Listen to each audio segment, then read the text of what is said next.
வணக்கம். பைபிளை முழுவதுமாக வாசிக்கும் நம் லட்சிய பயணத்திற்கு உங்களை அன்புடன் வரவேற்கிறேன். இன்று நாம் யோபு 8ஆம் அதிகாரத்தை வாசிக்க இருக்கிறோம். இதுவரை நாம் மொத்தைப்பிலில் 37.26% வாசித்து முடித்துவிட்டோம். இன்னும் சில அதிகாரங்களை முடித்தால் நம் பயணம் வெற்றிகரமாகும். இன்றைய வாசிப்பின் மூலம் அந்த இலக்கை இன்னும் முன்னோக்கி நகர்த்துவோம். வாங்கத் தொடங்குவோம். கடவுளின் மாறாத நீதி. அதற்கு சூகாயனான பில்தாது கூறிய பதில்: எதுவரை இவ்வாறே பேசிக் கொண்டிருப்பீர்? வாய்ச்சொற்கள் புயல் காற்றைப் போல் இருக்கின்றன. இறைவனே நீதியை புரட்டுவாரா?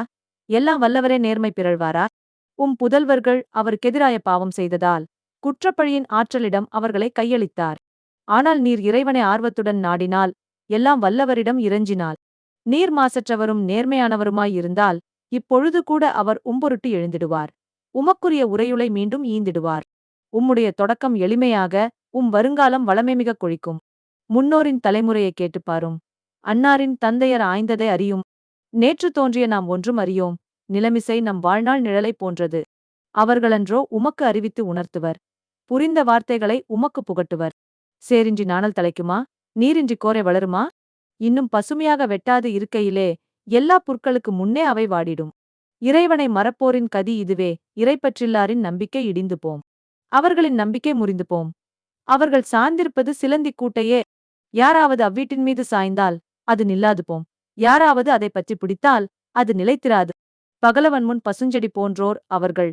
படரும் தோட்டமெங்கும் அவர்களின் கிளைகள். கற்குவியலில் பின்னிடும். அவர்களின் வேர்கள் கற்களிடையே இடம் தேடும். அவர்கள் தம் இடத்திலிருந்து எடுபட்டால், உங்களை நான் கண்டதேயில்லை என உதறிவிடும் அவ்விடம். பார், அவர்கள் தம் வாழ்வில் கண்ட இன்பம் இதுவே மண்ணினின்று மற்றவர் முளைத்தெழுவர். இதோ, கரையிலாதவரை இறைவன் கைவிடுவதில்லை, காதகர்க்கு அவர் கை கொடுப்பதுமில்லை.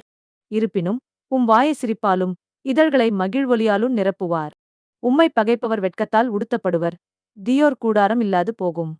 நாம் 1189 அதிகாரங்களில் 444 அதிகாரங்களை நிறைவு செய்துவிட்டோம். இன்னும் சில அதிகாரங்களை வாசித்தால் முழு பைப்பிளையும் முடித்து விடுவோம்.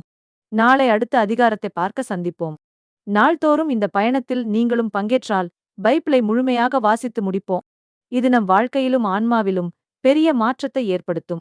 இந்த பயணம் உங்களுக்கு நம்பிக்கையையும் சமாதானத்தையும் கொடுத்தால், இந்த வீடியோவை லைக் செய்யவும், சப்ஸ்கிரைப் செய்யவும் மறக்க வேண்டாம். பகிர்ந்து மற்றவர்களையும் இந்த பயணத்தில் சேருங்கள். நாளை மறக்காமல் வாருங்கள்.